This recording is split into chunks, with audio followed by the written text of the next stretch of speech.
மேட்டுப்பாளையத்தில் மத்திய இணையமைச்சரிடம் ரயில்வே மேம்பாடு சம்பந்தமாக சிஐடியு தொழிற்சங்கத்தினர் கோரிக்கை முன்வைத்தனர். கோவை மாவட்டம் மேட்டுப்பாளையம் ரயில் நிலையத்தில் இன்று மேட்டுப்பாளையம் முதல் தூத்துக்குடி இடையே வாரம் இருமுறை புதிய எக்ஸ்பிரஸ் ரயில் சேவை மற்றும் மேட்டுப்பாளையத்திலிருந்து கோவை வரை செல்லும் மெமு ரயில் போத்தனூர் வரை நீட்டிப்பு ரயில் சேவையை மத்திய இணையமைச்சர் எல். முருகன் அவர்கள் துவக்கி வைத்தார்.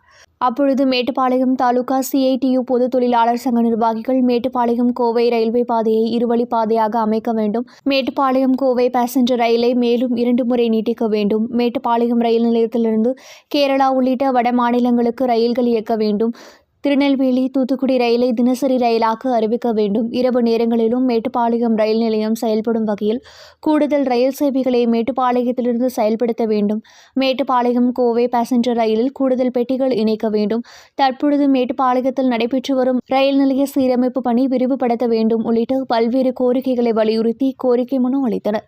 இந்நிகழ்வில் ரயில்வே உயர் அதிகாரி, சிஐடியு தொழிற்சங்க நிர்வாகிகள் சம்சுதீன் சித்திக், ரங்கநாதன், ஹபீபுல்லா, முகமது அலி ஜின்னா, அஜ்மீர், மகாலிங்கம், நசுருல்லா, பதருதீன், நிஜாமுதீன், மகாலிங்கம், சதாம் ஹுசேன், பசீர், அப்துல் காதர், ஷானவாஸ் ஆகிய தோழர்கள் உள்ளிட்டோர் உடனிருந்தனர். இந்த நிகழ்ச்சியில் மேட்டுப்பாளையத்தை சேர்ந்த பல்வேறு அரசியல் கட்சி பிரமுகர்கள், சமூக ஆர்வலர்கள், ரயில்வே காவல்துறையினர், பொதுமக்கள் உள்ளிட்ட ஏராளமானோர் கலந்து கொண்டனர். கோரிக்கை மனுவை பெற்றுக்கொண்ட மத்திய அமைச்சர் கோரிக்கையின் மீது நடவடிக்கை எடுக்கப்படும் என்று உறுதியளித்தார் என்பது குறிப்பிடத்தக்கது.